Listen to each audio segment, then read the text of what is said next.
Hey everyone, it's Brooks Kubik and John Wood, and we're here with another episode of Dinosaur Radio. John, how you doing? I'm good. Excellent.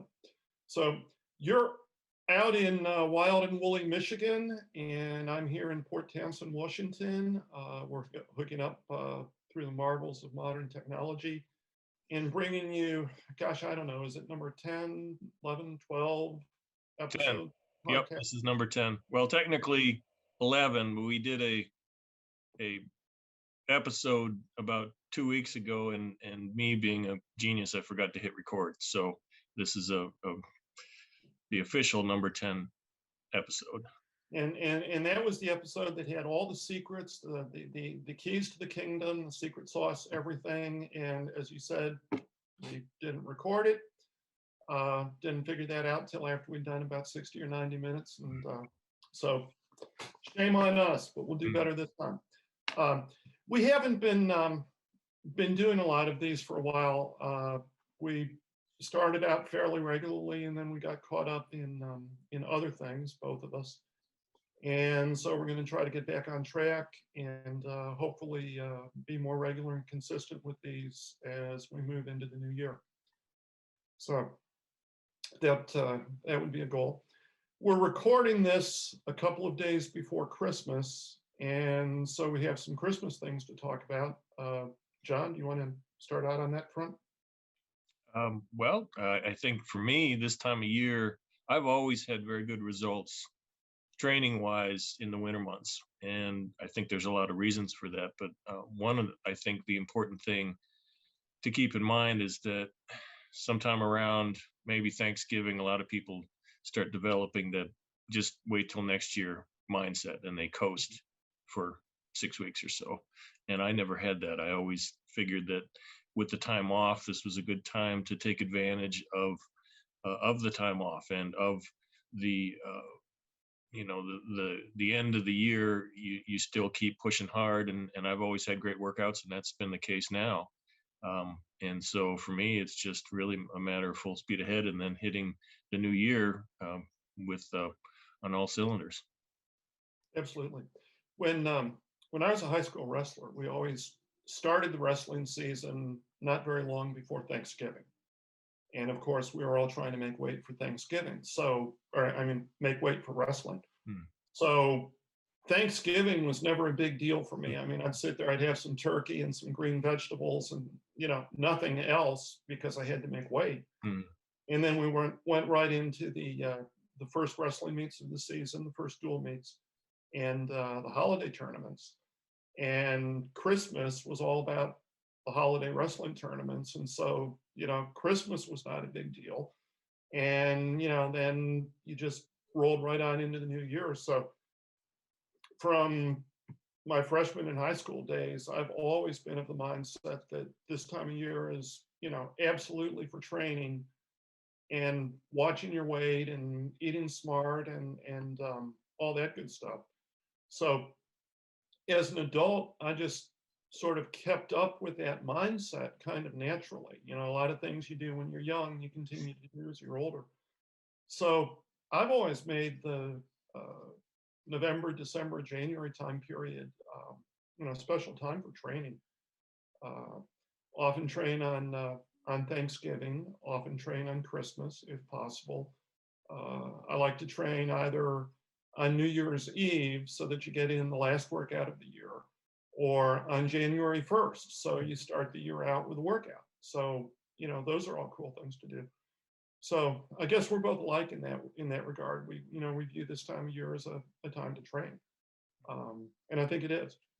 And, yes, you should spend time with your friends and family, certainly to the degree that you can, given the return of COVID with new variations, Omicron and all that. And, we're all trying to adjust to that and deal with that, all of us, all around the world. But in addition to making time for friends and family, I think it's a good idea to make time for ourselves and our own health and our own strength journey, and continue to do that, all the way through. And really, the goal in my mind is to hit the new year hard, to get out the door running. I know you've written about that. You've covered that a lot in your publications and in your emails. You hit it with a vengeance a couple emails ago when you were talking about celebrating your birthday and moving forward, all guns blazing. And I think that's the right attitude. And I think attitude is, if not the secret, then certainly one of the secrets, because that's something that'll keep you going when there's no reason to. And you can fall back on that. You can fall back on that when you don't feel like it, or when you're busy or stressed or whatever the case is. So to me, it's as long as you have the attitude locked in, the rest becomes relatively easy. Yeah, that's absolutely true. And of course, the new year is a new start. And a lot of people who haven't been training for a while get back into training. A lot of people make their New Year's resolutions. Everybody wants to accomplish great things in January and for the coming year. And to do that, you need to start thinking about it now. As you said, it's a matter of attitude, but it's also a matter of thought, a matter of thinking, what do I want to accomplish? What is important for me? What do I want to do in the coming year? And really think about that, and then think about how to get there. And be realistic when you do that. I mean, whatever your age, you can make gains, you can make progress, you can have terrific, wonderful, fun, exciting workouts, and you should. And the way to do that is to make an honest assessment of where you are, where you want to go, what's realistic for the coming year, and then plan the journey. Sit there with paper and pencil and map it out. That's what I've been doing. I wrote about that in the December issue of the Dinosaur Files. I turned 65 next September. So really, I'm viewing the whole coming year, all of 2022, as my age 65 year. And I've got specific plans and specific goals, specific objectives for the coming year. I want to celebrate my 65th birthday in a, to me, meaningful way in terms of training and the strength journey. And so I'm sitting there planning it out. I'm sitting there working through with paper and pencil. Actually, a series of colored pens, so I can use the highlighting as part of the planning process. And just going forward, and I'm looking forward to having a lot of fun in the coming year. And I'm definitely not looking forward. I'm definitely not going to be taking it easy as I move into my age 65 year. Nor am I going to be taking it easy as I end this year. I mean, this year, the next 10 days, 2 weeks or so, whatever we have left, they're just preparation for the coming journey. At least that's how I view them. So that's the mission. That's the assignment I've given myself, the project for 2022. Well, it's interesting when you mention that, because this is something that I don't know if I learned it or if it was just intuitive, but there's always kind of that preseason planning phase, which can involve large amounts of time or minimal amounts of time. But to give you an example, I'm going to work out tonight. It's a Wednesday today, but I started planning for tonight's workout 2 days ago. So I already in my mind decided that I was going to have a great workout, and so I started by getting enough water and making sure I got enough sleep at night, and so on and so forth. So when the workout comes to pass, it's really just a matter of filling in the blanks for the event that's already happened or that's already been prepared for. And in my mind, I don't think great workouts just happen. I mean, I suppose they do, but at the same time, I think that the likelihood of having a tremendous workout is not something that is just happens by accident. It involves a very pointed preparation, at least the way that I do it. And tonight I'm going to have a great workout, and that's just how it's going to be. That's one of the true secrets to strength training success. And it's a funny thing because it's not something that anyone can sell you. You know, it doesn't come in a bottle, it doesn't come in a can, it doesn't come in a training program or a product of any sort. I mean, it's something that you can cover in books or other written media, something you can cover in a podcast like this.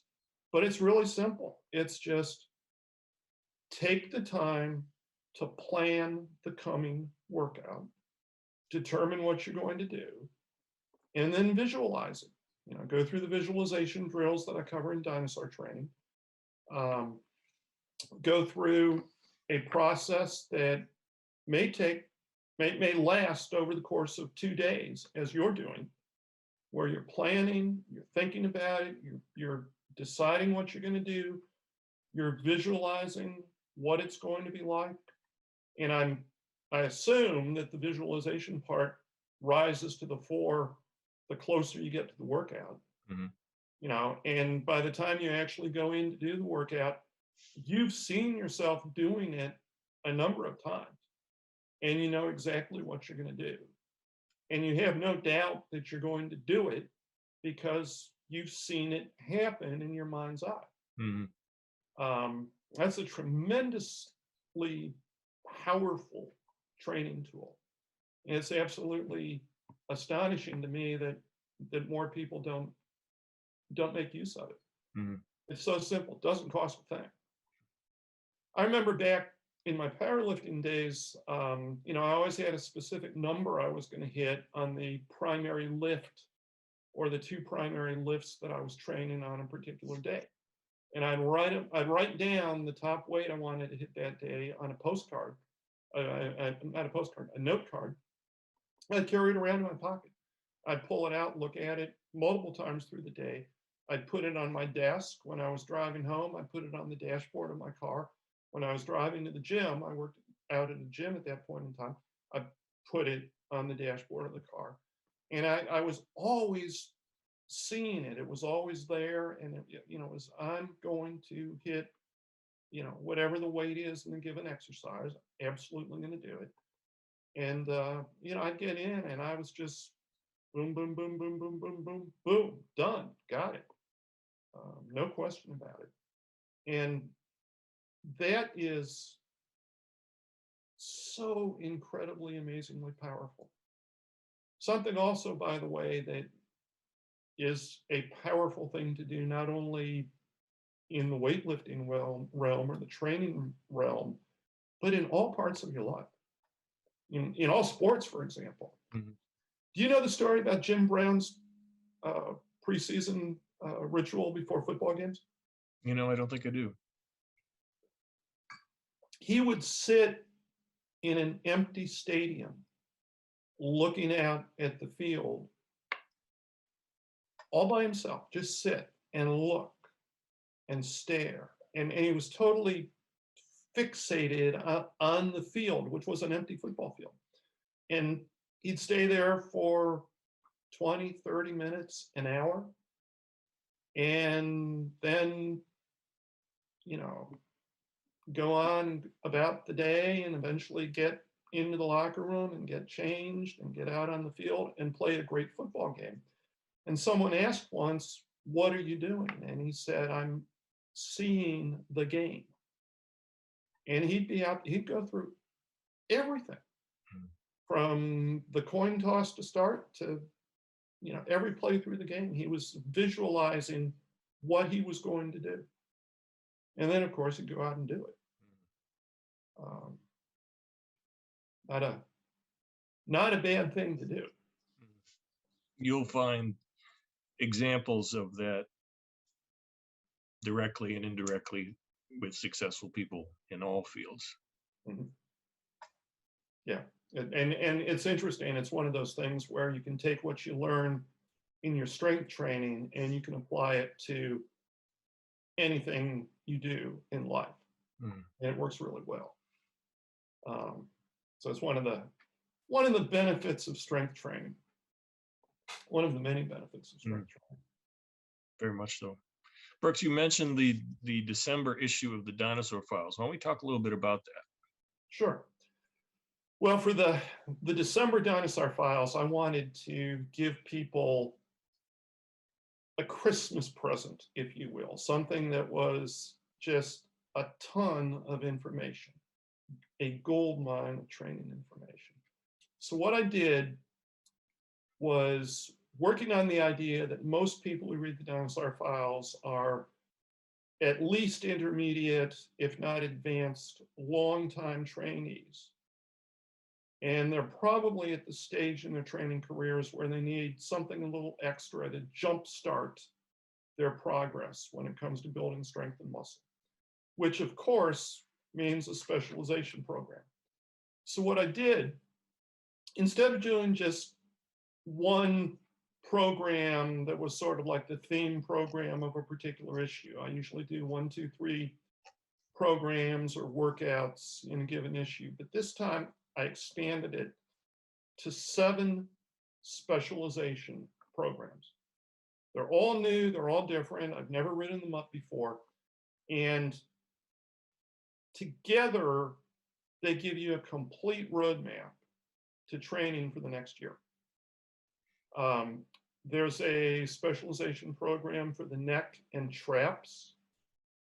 There's one for the shoulders, one for the legs, one for the upper arms, everybody's favorite, one for the upper back and chest, in other words, the torso, one for the back, and by that I mean from the neck to the back of your heels, the entire back or posterior chain of your body. And there's one for the midsection, something that of course is much on people's minds this time of year, and probably is the subject of more New Year's resolutions than any other body part by far. Mm-hmm. So there's a specialization program for all 7 of those major muscle groups, those parts of the body, in one issue of the Dinosaur Files. It's a 7 for 1. And they're the typical dinosaur training programs. They're strength oriented. They're working to build a good balance of strength, muscle mass, shape, condition, and functional fitness, overall ability, what I always refer to as real world strength. They're practical. Each of them comes with recommended exercises, but suggestions for making changes if a particular exercise doesn't work that well for you. If it's one that used to work well but doesn't work as well anymore, or if it's one that you just don't have the equipment to do.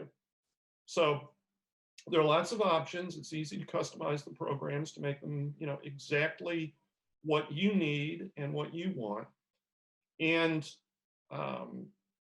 they are all programs that are what I would refer to as real world training. In other words, they're not workouts where you do 20 or 30 sets of arm work for an arm specialization program, or 10 sets of 10 in the squat, and 5 sets of 10 in the leg extension, and another 5 sets of 10 in Bulgarian split squats, and yada yada yada. And suddenly you've got a leg training program that lasts for 2 hours, and you're supposed to do it several times a week in addition to training the rest of the body on other days. And the question there is, how in the world do you realistically train that way if you're a normal person working a job, having family and social responsibilities, you go into school, whatever, you just don't have time for that. So these are real world training programs that work for real people living and training in the real world. The not the leg training program, for example, is one that you can do 3 days a week, or you can do it twice a week. There are 6 different workouts in the program. You can do 6 workouts over a 2-week period or over a 3-week period, or longer. It doesn't matter. Again, that customization comes in. But what we want is a program that you can stick to and make progress without overtraining, without the extreme, sometimes crippling muscular soreness that a lot of specialization programs can lead to. Well, one thing about the program that's kind of interesting, you've got the leg training program and you've got the back training program, both of which will stimulate the production of testosterone and growth hormone. And that means muscle mass increases throughout the entire body. So what you can do, for example, is train on the leg specialization program for a while, and then train on the back specialization program for a while.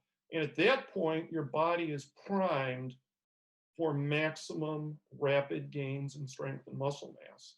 And then you can go back to one of the other programs or 2 of them. For example, at that point, you could specialize on the upper back and chest and the shoulders.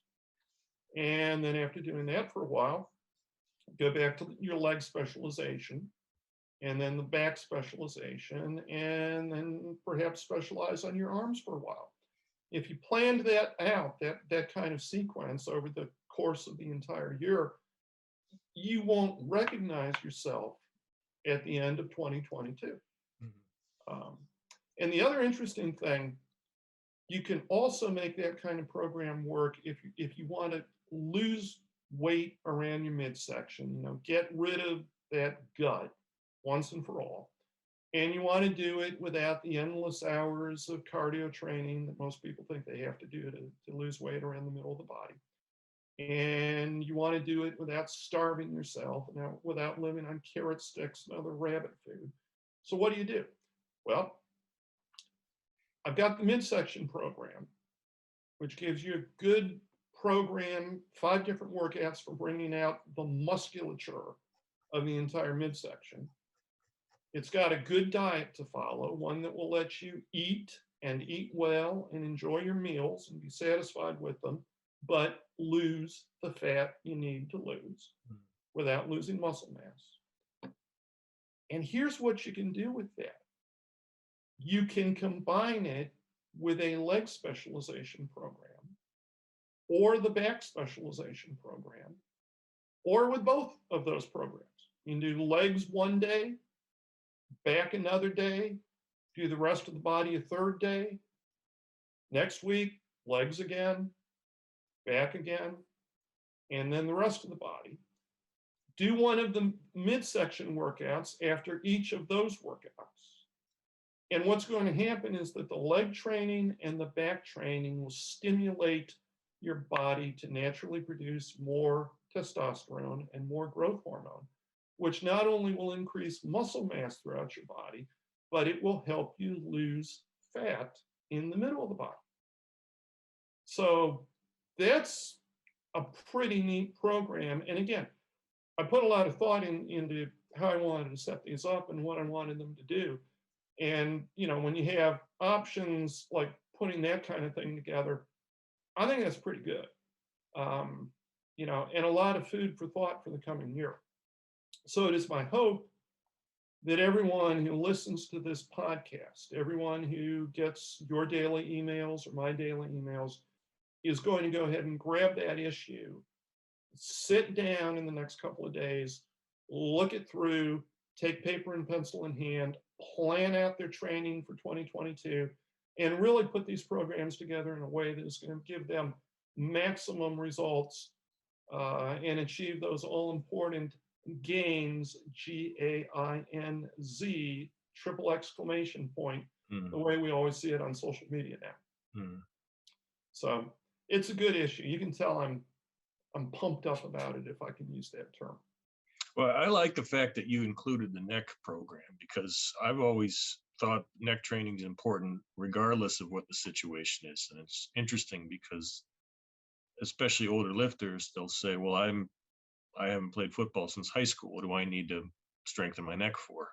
And in my mind, I mean, my football playing days are 20 years ago, but I still train my neck every workout. And there's a couple different reasons for that. One of which is purely aesthetic. I mean, I think that having a scrawny pencil neck is just not a good way to go through life. So if you look in the mirror and you look strong, I think it's gonna affect your training and gonna affect your attitude towards training. So that is a pointed measure on my part. But then also there's a variety of benefits from a psych or a physiological point of view that come with regular neck training. And I'm talking about neck training until you're 70, 80 years old, etc. Everybody, men, women, um, you know even younger athletes, especially younger athletes. I think it's just a good idea. It's one of those things that you want to make a habit in your training so that it's something that persists through time. It's not something that you leave by the wayside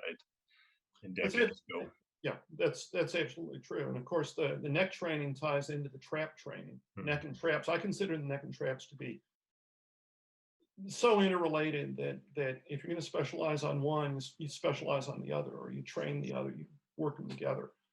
Um, that's those are hugely important parts of the body, and they're in a sense one of the very most important parts of the body to really train and really make strong and keep strong. Um, in the December Dinosaur files, I'll go ahead and share this. I'm going to turn to it so that I have the complete list here so I don't forget. But um, I was talking about being in a really bad car crash 2 years after my high school wrestling years were over. And impact force was probably 100 miles an hour. My car was totaled. There were pieces of it lying hundreds of feet this way, that way, that way behind me. I mean, it was crazy. I walked away from it and I had no injuries. And that was probably in large part because I had a really big, thick, strong neck from all the neck training we did during high school wrestling. I've shared that story over the years with the Dino Nation, and I always get emails that come back to me from someone who says, "Oh, let me tell you what happened to me," and I collect those. So we've had dinosaurs who were in extremely bad high impact car crashes, who were walking on foot and were hit by a car or a motorcycle, who were hit by a car or a truck while they were riding a bike or a motorcycle, who were crushed under a piece of heavy machinery. One guy, for example, was crushed under something out in the oil fields, and it weighed thousands of pounds, came down, smashing him. Took 10 guys to get it off of him. We've had dinos who fell off of a high roof or a ladder. I had one dino who was trying to re-rack a heavy bar after squats. He was using a not very good set of squat stands or a poorly built power rack. Something happened, the safety pin slipped, thing came crashing down on him, smashed him into the wall with the barbell on his neck. He lived through it.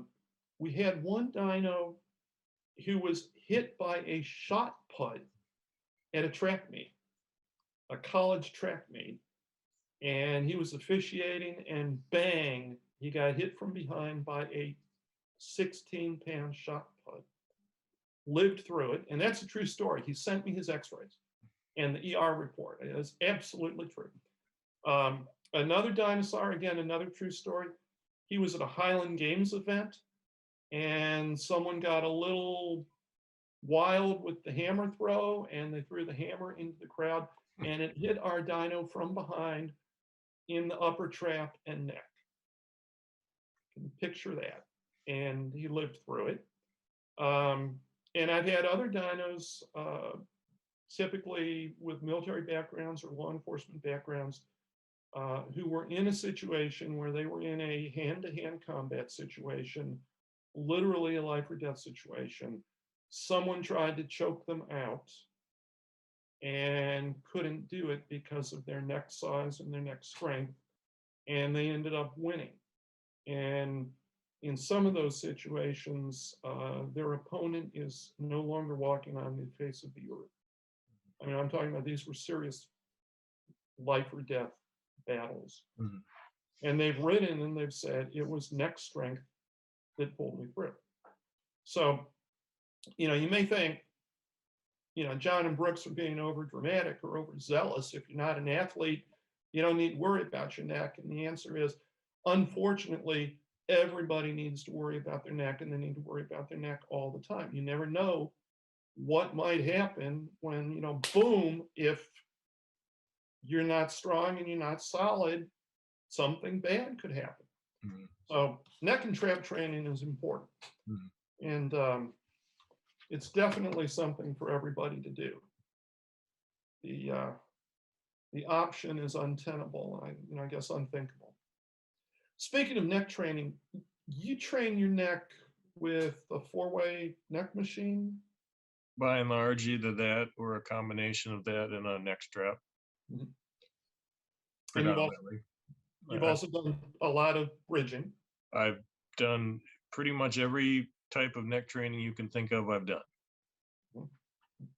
And still doing it. and in doing that, I mean, I've tried out a lot of different things, and over time and through experience, narrowed down what I think works best, and then I end up focusing on those, which is how the process goes anyway. In the DEXA scans that you've had done as part of the bone strength project that you've been working on for a number of years, have you seen increases in the size of your neck vertebrae? In the last one I had, which was just before the pandemic, it was February of 2020, or no, 2000, was it? Yeah, 2020. And the technician, you lay on a table. It's basically like something out of Star Wars. There's a laser that you lay on this platform, and then a laser goes over your body.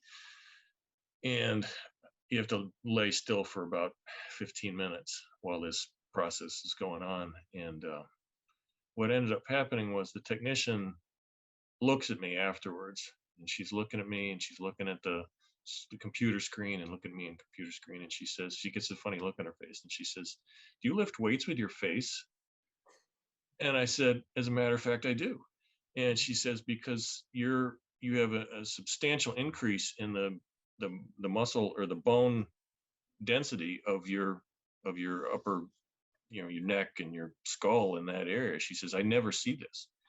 And I said, "Well, it's just what I do." So it does it does happen, as a result of the training that I do. It manifests itself in that area.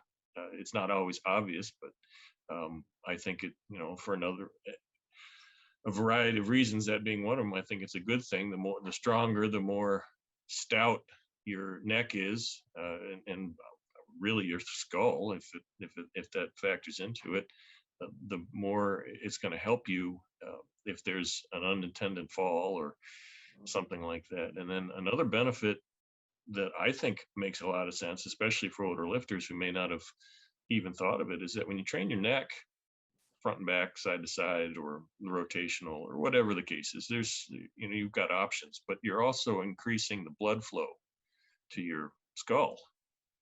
And increased blood flow means nutrients, means healing hormones, means basically flushing out the bad waste products and so on and so forth. And I think that it's important all over your body, but especially with your brain and things of that nature, I think that could only be a good thing. So that's something that I would recommend. I don't care if you're 85 years old, you should be training your neck. Mhm.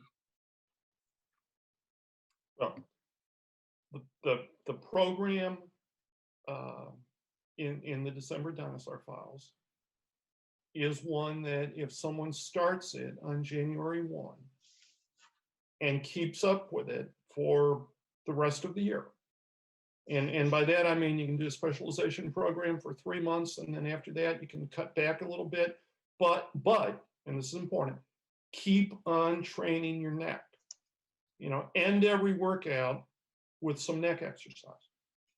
Doesn't have to be hours of it. It doesn't take that much, but end every single workout with neck exercise, which in my definition would include traps, exercise for the traps. In 12 months, you won't believe the progress that you'll make. Your neck will be bigger, thicker, stronger. You may not have a way of measuring it if you don't do DEXA scans, but the bones will be thicker and stronger. And you may also, and again, this may be something you're not able to measure, but you probably will feel better, think better. Your brain will just work better because of the increased blood flow. Bob Hoffman always talked about exercising your internal organs by exercising your muscles. And he said very simplistically, you can't exercise your internal organs. You can't make your stomach, the intestines and the other organs inside the middle of your body. You can't make them do exercises. But when you do exercises for the middle of your body, you bring blood and the nutrients in the blood and the oxygen in the blood, you bring that to the organs, and that's got to be a good thing. And Hoffman thought that was an important reason to train the entire body and to train vigorously and train hard enough to get you puffing, panting, and perspiring and having the blood pumping through the body. And that included neck work. George F. Jowett, I think he has a whole chapter in The Key to Might and Muscle about, the importance of a strong, thick, massive, columnar, that's a hard word to say, thick, rounded, massive neck. And he too believed that the blood flow and bringing the blood into the brain was a very important thing. Someday we'll have some research folks, the researchers in the little white lab suits doing research and finding out that what we're saying about resistance training, specifically resistance training for the neck, is absolutely right on. We're not there yet, but we'll be there someday. So what else should we share with folks before we sign off? Well, given the new year is on the horizon, what can we expect to see from a course resource, knowledge resource standpoint from Brooks Kubik? Well, I'm working on a detailed course on isometric strength training, the type of isometrics that I've been doing for the last year and a half. And I have written and rewritten and edited and hacked and added and hacked and chopped and added to this course for a long time, because I've been trying a whole lot of different things. And as I try them, I sort of change my suggestions and change the focus of what I think is most useful for people. So that's going to be coming. The other thing, and we're right in the middle of this, if anyone goes to my website, www.brookskubik.com, they will see that it is right now halfway taken apart, part of it working, part of it dismantled, part of it not working. You can still place orders for some of the hard copy products. I think for all the PDFs or most of them, definitely for all the Kindle products. But some of the order links probably aren't working, and the functionality and the look of the site is not what we want it to be. And that's because we're in the middle of a process of changing over to a brand new website. And we're going to finish that up and have a new site up and running probably sometime in January. We're going to be changing the way we get our daily emails to people in a better, more efficient, more streamlined method. I think people are really going to like that. That will require people to sign up for a brand new email list to get my daily email training tips. And we'll have more about that and the appropriate links and so on. But that's something for people to be thinking about and looking for. And of course, we'll have the January issue of the Dinosaur Files that will get us off and running. And we're going to be adding a lot more to the Kindle library, the Dinosaur Training Kindle library. There are some books that our overseas readers have been asking to have out on Kindle for a long time. The original Dinosaur Training book and Gray Hair and Black Iron. Those are going to come to Kindle, and that'll make it very easy for overseas readers to get them and have them available. So we've got a lot of new and exciting stuff. And I think it's going to be almost a brand new start for all things Dino in 2022. And I'm really looking forward to it. What about your various websites? What goodies do you have coming for people? A lot of it is more of the same. In the Iron League, we've got all kinds of courses, rare courses. I've got one book. It's I won't reveal it right now, but it's one of the holy grails of Iron Game publications. I believe only 50 copies were ever printed, or at least it was a very small print run. I think Brooks may know the one I'm talking about, but we've got that one coming pretty soon.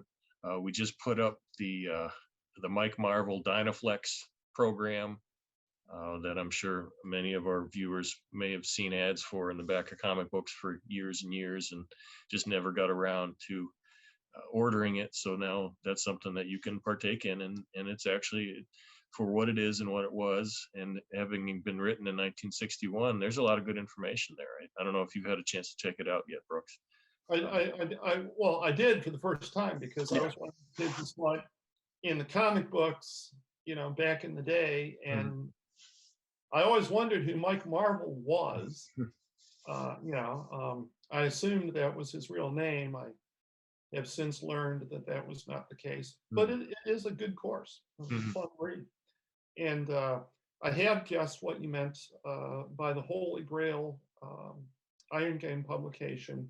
And it's my understanding that there were only 50 copies printed.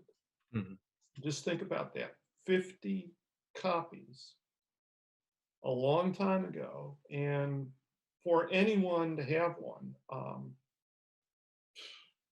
it's pretty darn unusual. So yeah, that'll be something great for people. You're also doing some interesting work with a lot of lost material written by Ellington Darden. That's right. Yeah, we just started in September. We opened the Ellington Darden archive, and the story with that is that El Darden has written hundreds, maybe thousands of articles over the last 50 years, and some have appeared in the well-known muscle magazines, Strength and Health, Iron Man, Muscular Development, et cetera, et cetera. But El had articles in all kinds of places, in nutrition journals and in coaching magazines, and magazines devoted to soccer and water skiing and so on and so forth. And so I talked to El and I said, hey, you've got all these articles that nobody's that you've written and that nobody will have access to, because a lot of these magazines are just, they don't exist anymore, or they were even if people were aware of them in the first place. We're talking about magazines in the mid 70s or the early 80s that you wouldn't be able to get your hands on them. And so we started compiling them into one place, and and even the articles that appeared in the muscle magazines, not everybody kept their old stack of Iron Man or something like that. So having access to a lot of these articles is a good way to keep them top of mind, even if it's the type of thing that you may have read Darden's articles in the past. And this is good advice regardless, is that the reinforcement is beneficial, and it might pull you back in to a good and effective way of thinking after you've kind of gone down a rabbit hole on the internet for all the stuff that's out there. So I think this is a tremendous project. We've got a website up. It's ellingtondardenarchive.com. You can sign up there. Right now, we've got 140 entries. I would estimate, if you crunch the numbers, it's probably close to 700 pages total. Some articles are longer than others. Some are 2 or 3 pages. Some are 10 or 15. But it's just tremendous, and we're just getting started. I mean, there's no end to the amount of material that's going to be posted there. So I find it interesting in that, just like we've talked about with the app and with some of the digital advantages for a lot of things, is that one of the reasons that we did it through the app is to have it literally with you at all times, so you can take advantage of a few minutes here, a few minutes there throughout the day. You can read stuff you've never read before. You can read stuff you have read before, but that you need the refresher. And so that's part of it. Brooks, you've seen the Ellington Darden archive, and I know you've read a lot of his articles, but you tell me, is there stuff there that you've never seen before? Absolutely. Yeah, it's really interesting. And, one of the interesting things about it is, no matter how much of a nut about strength training you were 50 years ago, you were reading all the magazines, all the newsletters, everything you could find, every single thing you could find, every book that was available 50 years ago. You thought you were reading it all, but you weren't. There was other stuff, really valuable, interesting, useful stuff, and you had just never seen it. It never registered. And so you find that, a lot of that sort of stuff is in the archive. And the other interesting thing to me is, you read stuff from the 70s and the 80s. Maybe you remember reading it back in the 70s or back in the 80s. Maybe you even tried it for a while, but then for whatever reason, you moved on to something else. Okay. Now, these many years later, you go back and you revisit it and you think, that's a good idea. That's worth doing. That's worth trying. Or you say, I remember doing that. That worked really well. I should do it again. Or, I used to do that. Why did I stop? I don't remember. But I'm going to give it a try. Or, and this is, really keeping an open mind when it comes to training, you might say, I tried that. It didn't work. But I think that if I tried it again, but I made this particular change or modification, it might work better, or it might work now. And so that's what I find interesting about the archive, is that discussion that takes you back 50 years ago and then pulls it together where you are now in the present, and brings you a lot of really interesting stuff. And frankly, a lot of stuff that is far more valuable than what you're going to find in the modern world of strength training. Yes, you can find all kinds of stuff on the internet. And guess what? The vast majority of it is absolutely dead wrong, stupid, dangerous. I swiped a phrase from you. We were talking about this this general topic just on the phone a week or 2 or 3 weeks ago, and you used the phrase of circus tricks. Hmm. And I wrote about that on page 2 of the December issue of the Files. I referred to the social media age of circus tricks, which I think is a fair description of modern strength training, unfortunately.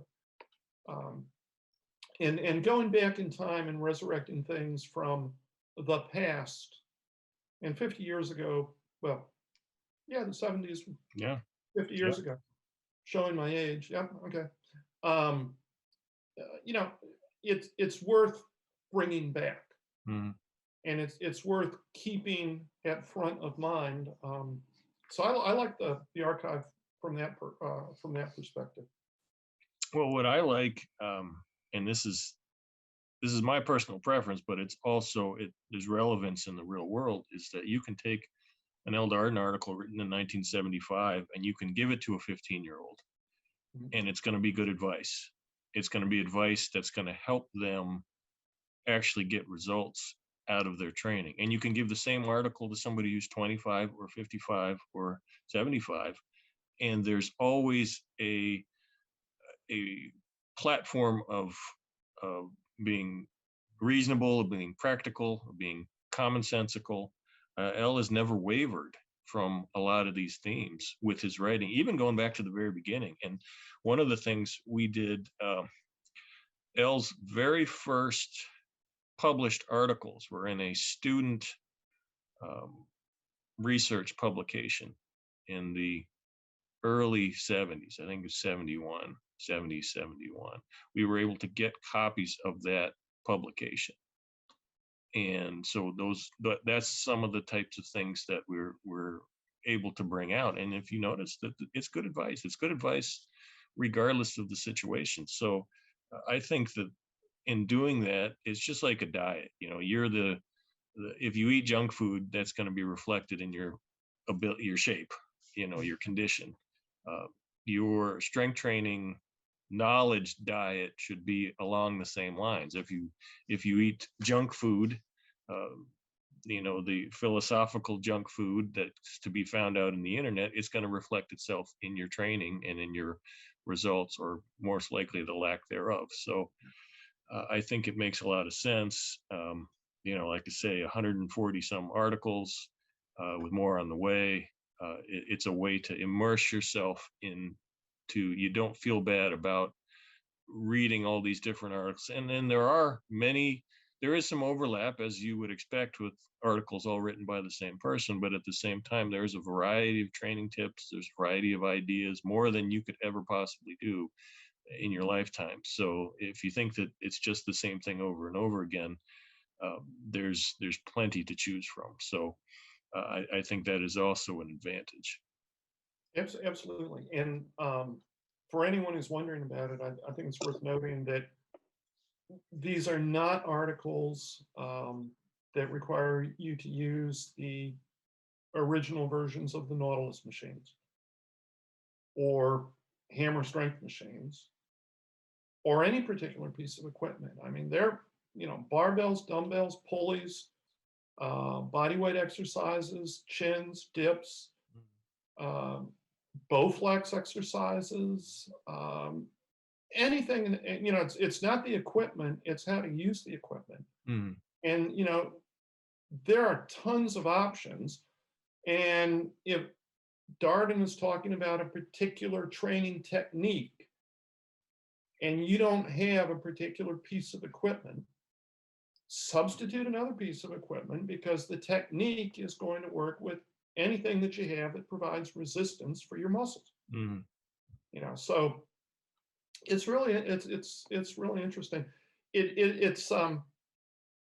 It's interesting to read and to compare to Dr. Ken's high intensity training, the high intensity training methods that your dad used when he was coaching the Cincinnati Bengals, strength coach for the Bengals. It's interesting to compare to Arthur Jones' articles and writing, in the 3 Nautilus bulletins. and it's interesting to compare to the books that Ellington Darden has written over the years. So, it's a fascinating resource. And kudos to you for coming up with the idea and for putting this together, particularly in a very user-friendly and inexpensive format. Yeah, yeah, definitely. And the other aspect that L. Darden's articles provide is that he also, as much of an expert as he was in muscle building, he wrote a lot of articles on nutrition and sanity and sane practices and commonsensical things in nutrition and fat loss. And I think those are areas where if you try to get ideas from the internet or search ideas from the internet, it's going to lead you astray. So having something grounded in reality and and practicality and common sense is a real of real value to somebody who's interested in those things. I listened to a podcast not long ago by a medical doctor and nutritional expert and researcher who talked about it, and the title of it was something to the effect of evidence-based versus internet-based. Okay, and he made the distinction that most of what you read about nutrition, and same is true of training, on the internet is wrong.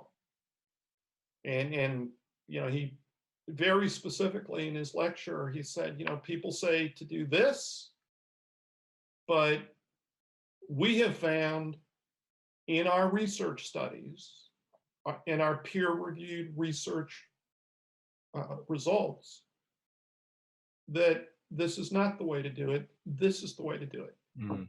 People say do this.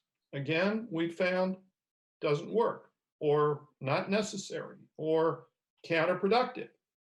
But it's a very important thing to live in the world of what really truly works, as opposed to what's good for likes and looks and clicks and shares and etc. on social media. Mm.